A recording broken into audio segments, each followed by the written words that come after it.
देशभक्ति के गीत गुनगुनाएंगे।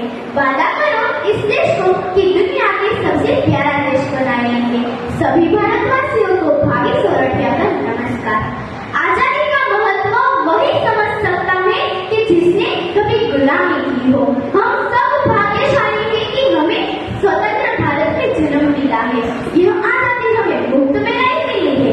यह आजादी में हमारे कितने कितने वीर जवान शहीद हुए हैं। एक नौजवान देश की रक्षा करने के लिए बॉर्डर पर जाना पड़ता है तो केवल एक ही नौजवान तैयार नहीं होते। उनके बूढ़े माँ बाप के कई सपनों, चूड़ी और मंगलसूत्र भी तैयार होती है।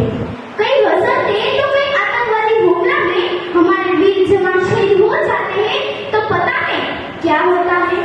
इस धरती माँ का सीना फट जाता है, रूह कांप जाती है और उनके बूढ़े माँ बाप के जज्बात जुड़ जाते हैं और उनके बूढ़े माँ बाप के कई सपनों, चूड़ी, बिंदी, मुस्कान सब एक सफेद कागज की तरह शांत हो जाता है। एक नौजवान शहीद हो जाता है तो केवल एक ही परिवार नहीं रोता बल्कि सारे इंसान रोते हैं। जो शहादत के मायने समझता है वो नागरिक रोता है जो अपने देश के प्रति प्यार रखता है। तिरंगे से लिपटे जवानों को माँ अपने सीने से लगाती है तो करोड़ हिंदुस्तान रोता है। यह हमारे देश की सच्चाई है। हमारे देश के जवानों के शौर्य पर आवाज उठ रहा है और हमारे देश के कुछ राजनेता उनके शौर्य को राजनीति में ला रहे हैं। हमें ऐसे स्वार्थी नेतागिरी करने वाले नेताओं की जरूरत नहीं है। हमें ऐसे स्वार्थी नेतागिरी करने वाले नेताओं की जरूरत नहीं है क्योंकि यह भारत देश 1965 वाला देश नहीं रहा बल्कि एक नया देश। घर में घुसेगा फिर मारेगा और दोस्तों न अब रुकेगा न झुकेगा। हमारे देश में कुछ राजनेता उनके शौर्य पर आवाज उठ रहे हैं और हमारे देश में जवानों के शौर्य पर आवाज उठ रहा है। हमें ऐसे स्वार्थी नेतागिरी करने वाले नेताओं की जरूरत नहीं है। हमें ऐसे स्वार्थी नेतागिरी करने वाले नेताओं की जरूरत नहीं है।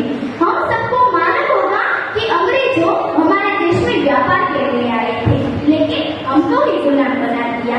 विदेशी चीज का इस्तेमाल करके हम अपने देश की स्वास्थ्य परिस्थिति बिगाड़ रहे हैं और हमारे देश को विश्वगुरु बनाने के लिए स्वदेशी चीज का ज्यादा से ज्यादा इस्तेमाल करना चाहिए।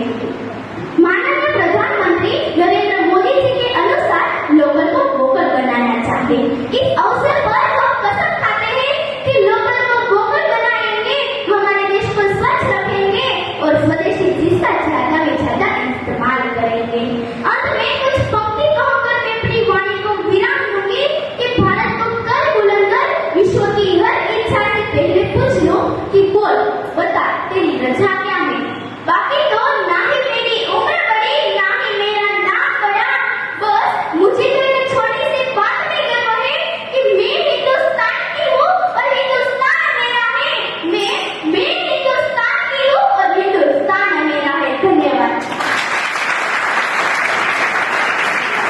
खूब सरस ભાવીબેને એક જ દિવસમાં આ સ્પીચ તૈયાર કરી છે અને એક દિવસની મહેનત એમની આજે જે દેશભક્તિ માટેની સ્પીચ છે આજે રંગ લાવી છે તો જોરદાર